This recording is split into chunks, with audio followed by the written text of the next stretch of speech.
तो दोस्तों आज हम राजस्थान सिटी के लिए 50 इंपॉर्टेंट प्रश्नों के बारे में बात करेंगे और ये सभी प्रश्न मोस्ट इंपॉर्टेंट सिलेक्टेड प्रश्न हैं और परीक्षा में आने लायक प्रश्न, इसलिए वीडियो में अंत तक बने रहे। तो चलो वीडियो को शुरू करते हैं।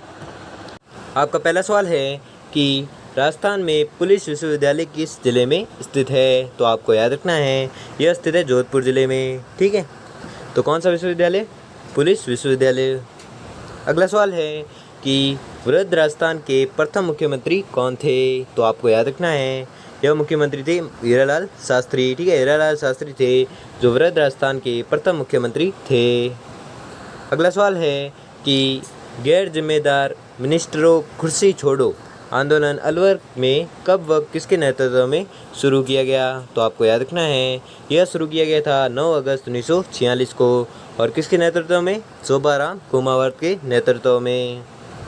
अगला सवाल है कि बीकानेर में जूनागढ़ के पास स्थित चौथीना कुआं को किस नाम से जाना जाता है? तो आपको याद रखना है यह जाना जाता है अनूप सागर के नाम से। ठीक है, कौन सा कुआं? चौथीना कुआं, जो किसके पास है? जूनागढ़ के पास है और बीकानेर में स्थित है। अगला सवाल है कि राजस्थान में कौन सा जिला अधिकतम मात्रा में इसबगोल पैदा करता है? तो आपको याद रखना है वह जिला है जालोर जिला। ठीक है, जालोर जिला है जो सर्वाधिक मात्रा में इसबगोल पैदा करता है। कौन? जालोर। अगला सवाल है कि जलदुर्ग गागरोन स्थित है? तो कहाँ पर स्थित है? झालावाड़ में। ठीक है, कौन सा दुर्ग है? तो गागरोन दुर्ग, जिसे जलदुर्ग भी कहते हैं। अगला सवाल है कि 19वीं शताब्दी का प्रथम इतिहासकार कौन था जिसने राजस्थान की सामंतवादी व्यवस्था के बारे में लिखा? तो आपको याद रखना है वह इतिहासकार था कर्नल जेम्स टोड। ठीक, कर्नल जेम्स टोड वह इतिहासकार था जिसने राजस्थान की सामंतवादी व्यवस्था के बारे में लिखा था। किसने लिखा था? कर्नल जेम्स टोड ने।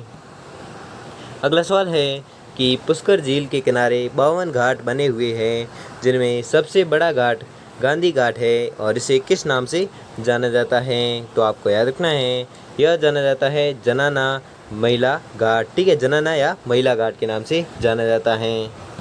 अगला सवाल है कि राजस्थान में सबसे आर्द्र महीना अगस्त, न्यूनतम आर्द्र महीना अप्रैल है। बताइए राजस्थान में मछली निषेध काल कब होता है? तो राजस्थान में मछली निषेध काल होता है 16 जून से 31 अगस्त तक। ठीक है, 16 जून से 31 अगस्त तक कौन सा काल होता है? मछली निषेध काल होता है। अगला सवाल है कि बोहरा समाज का उर्स कहाँ बढ़ता है? तो आपको याद रखना है यह बढ़ता है गलियाकोट में। ठीक है, अगला सवाल है कि कच्छी घोड़ी नृत्य किस क्षेत्र में ज़्यादा प्रचलित है? तो आपको याद रखना है यह प्रचलित है शेखावाटी क्षेत्र में। ठीक है, कौन सा नृत्य? कच्छी घोड़ी नृत्य। अगला सवाल है कि मीराबाई का मंदिर कहाँ पर स्थित है? तो आपको याद रखना है यह स्थित है 1 व 2 दोनों में। ठीक है, तो चित्तौड़गढ़ में भी है और मेड़ता में भी है। किसका मंदिर है? मीराबाई का मंदिर। अगला सवाल है कि संगीत सम्राट व माउंट एवरेस्ट ऑफ म्यूज़िक के उपनाम से जाना जाता है। तो कौन जाना जाता है? अलादिया खां। ठीक है, अलादिया खां है जो संगीत सम्राट व माउंट एवरेस्ट ऑफ म्यूज़िक के उपनाम से जाना जाता है।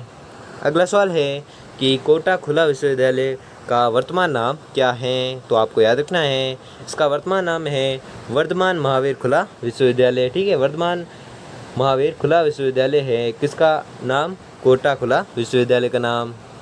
अगला सवाल है कि शिक्षा के अधिकार का अधिनियम राजस्थान में कब लागू किया गया? तो आपको याद रखना है यह राजस्थान में लागू किया गया था 1 अप्रैल 2010 को। ठीक है, कौन से किसके अधिकार का अधिनियम?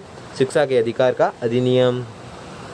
अगला सवाल है कि राजस्थान में डबोक एयरपोर्ट कहाँ पर स्थित है? तो आपको याद रखना है यह स्थित है उदयपुर ज़िले में। ठीक है, तो कौन सा एयरपोर्ट है? डबोक एयरपोर्ट।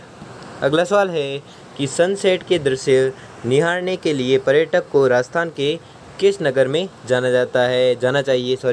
तो यह जाना चाहिए माउंट आबू में। ठीक है, सनसेट के दृश्य निहारने के लिए पर्यटक को राजस्थान के किस नगर में जाना चाहिए? तो आपको याद रखना है माउंट आबू में। माउंट आबू कहाँ पर है? सिरोही में है। अगला सवाल है कि राजस्थान में हस्ताक्षर वाला एकमात्र अभिलेख किसे माना जाता है? तो आपको याद रखना है यह माना जाता है बेणेश्वर अभिलेख को। ठीक है, अगला सवाल है कि राजस्थान का कश्मीर किसे कहा जाता है, तो आपको याद रखना है राजस्थान का कश्मीर कहा जाता है उदयपुर को। अगला सवाल है कि जयपुर के किस शासक ने सद्भावना यात्रा आयोजित की, तो आपको याद रखना है यह की थी स्वाई जय सिंह ने। अगला सवाल है कि राजस्थान की उस रियासत का नाम बताइए जिसमें सर्वप्रथम संयुक्त राज्य अमेरिका के शक्ति पृथक्करण के सिद्धांत के आधार पर न्याय व्यवस्था लागू की गई, तो आपको याद रखना है वह रियासत है बीकानेर। अगला सवाल है कि राजस्थान का पहला निर्यात प्रोत्साहन औद्योगिक पार्क कहाँ विकसित किया गया, तो आपको याद रखना है यह विकसित किया गया था सीतापुर, जो कहाँ पर है जयपुर में। अगला सवाल है कि राजस्थान के भौगोलिक क्षेत्र को किस वर्ष राजस्थान का नाम दिया गया, तो आपको याद रखना है यह दिया गया था 26 जनवरी 1950 को। ठीक है, 26 जनवरी 1950 को राजस्थान नाम दिया गया। अगला सवाल है कि गरासिया जनजाति के लोग राजस्थान के किस इलाके में पाए जाते हैं, तो आपको याद रखना है यह पाए जाते हैं आबू रोड, जो कहाँ पर है सिरोही में। कौन सी जनजाति? गरासिया जनजाति। अगला सवाल है कि शुष्क वन अनुसंधान संस्थान कहाँ पर स्थित है, तो आपको याद रखना है यह स्थित है जोधपुर जिले में। अगला सवाल है कि राज्य में भूमि एवं भवन कर कब समाप्त किया गया, तो आपको याद रखना है यह समाप्त किया गया था। इसका तो एग्जैक्ट उत्तर आप मेरे को पता नहीं है, इसलिए आप यह उत्तर कमेंट बॉक्स में बताएं। ठीक है, तो राज्य में भूमि एवं भवन कर कब समाप्त किया गया ये कमेंट में ज़रूर बताएं। ठीक है, अगला देखते हैं। अगला सवाल है कि राजस्थान से गुजरने वाली राष्ट्रीय राजमार्गों की संख्या कितनी है, तो आपको याद रखना है यह संख्या है 19। ठीक है, राष्ट्रीय राजमार्गों की संख्या कितनी है? 19, जो राजस्थान से गुजरते हैं। अगला सवाल है कि मारवाड़ सत्याग्रह दिवस कब मनाया जाता है, तो आपको याद रखना है यह मनाया जाता है 26 जुलाई 1952 को। ठीक है, कौन सा दिवस? मारवाड़ सत्याग्रह दिवस। अगला सवाल है कि राष्ट्रीय ऊंट अनुसंधान केंद्र कहाँ पर स्थित है, तो आपको याद रखना है यह स्थित है जोड़ बीज, जो कहाँ पर है बीकानेर में। अगला सवाल है कि राजस्थान में पंचायत समिति का प्रधान अपना इस्तीफा किसे देता है, तो आपको याद रखना है यह देता है जिला प्रमुख को। ठीक है, अगला सवाल है कि माणिक्य लाल वर्मा आदिम जाति शोध संस्थान कहाँ पर स्थित है, तो आपको याद रखना है यह स्थित है उदयपुर में। ठीक है, कौन सा संस्थान? माणिक्य लाल वर्मा आदिम जाति शोध संस्थान कहाँ पर स्थित है? उदयपुर में। अगला सवाल है कि 2011 की जनगणना के अनुसार राजस्थान की जनसंख्या कितनी है, तो आपको याद रखना है राजस्थान की जनसंख्या है 6.86 करोड़ है। ठीक है, लगभग 6.86 करोड़ है, जिसमें 85 लिखा हुआ है, यानी कि जैसे कि 6.86 करोड़ के जो भी करीब आएगा वो इसका उत्तर हो जाएगा। तो कितनी जनसंख्या है? 6.85 करोड़ या 6.86 करोड़, जो भी आंसर हो। ठीक है, जो राजस्थान की जनसंख्या है। अगला सवाल है कि पशु पक्षियों को महत्व देने वाली स्कूल ऑफ पेंटिंग का नाम है, तो आपको याद रखना है उसका नाम है बूंदी शैली। ठीक है, अगला सवाल है कि घूमर नृत्य किस त्यौहार पर किया जाता है, तो आपको याद रखना है यह किया जाता है गणगौर त्यौहार पर। ठीक है, गणगौर त्यौहार पर कौन सा नृत्य किया जाता है, तो आपको याद रखना है घूमर नृत्य किया जाता है। अगला सवाल है कि गरीबी हटाओ का नारा सर्वप्रथम किसने दिया, तो आपको याद रखना है यह दिया था इंदिरा गांधी ने। ठीक है, इंदिरा गांधी ने नारा दिया था क्या? गरीबी हटाओ।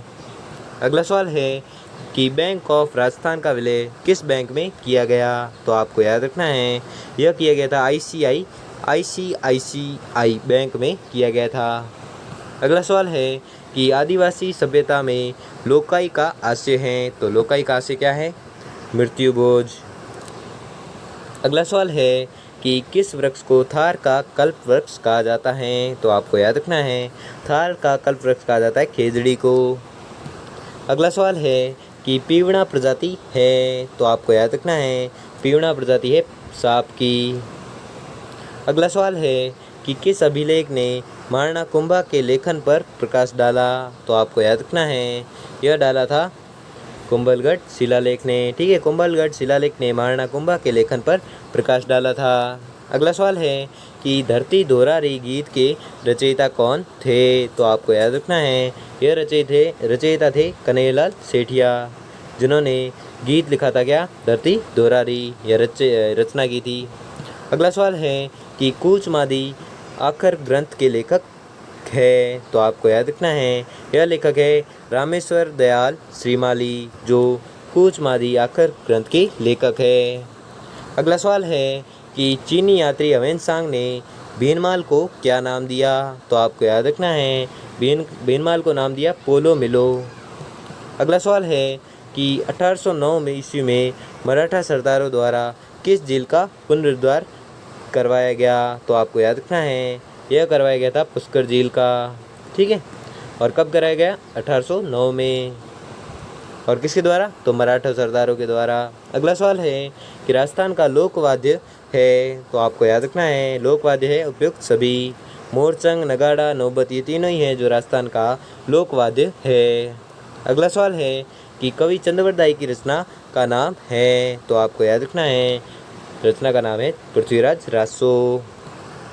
अगला सवाल है कि एक खेल जिसमें दो दल होते हैं, एक दल के खिलाड़ी किसी पेड़ का सहारा लेकर घोड़ी बनते हैं तथा दूसरे दल के खिलाड़ी उन पर चढ़ने का प्रयास करते हैं और इस खेल का नाम है, तो क्या नाम है? उत्तर भीखा मारी बारी। उत्तर भीखा मारी बारी इस खेल का नाम है।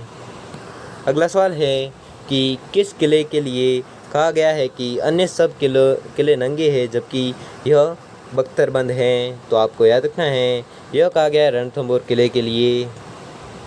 अगला सवाल है कि 84 खंभों की छतरी कहाँ पर स्थित है, तो आपको याद रखना है यह स्थित है बूंदी जिले में। ठीक है, बूंदी जिले में कौन सी छतरी स्थित है? तो 84 खंभों की छतरी स्थित है कहाँ पर? बूंदी जिले में। अगला सवाल है कि 1705 ईस्वी में गुरु गोविंद सिंह ने किस झील के पास गुरु ग्रंथ साहिब का पाठ करवाया, तो आपको याद रखना है यह पाठ करवाया पुष्कर झील के पास। ठीक है, तो दोस्तों आपको वीडियो कैसा लगा हमें कमेंट बॉक्स में कमेंट करके ज़रूर बताएं, और अगर आपको वीडियो अच्छा लगा हो तो वीडियो को लाइक और चैनल को सब्सक्राइब कर लीजिए। धन्यवाद।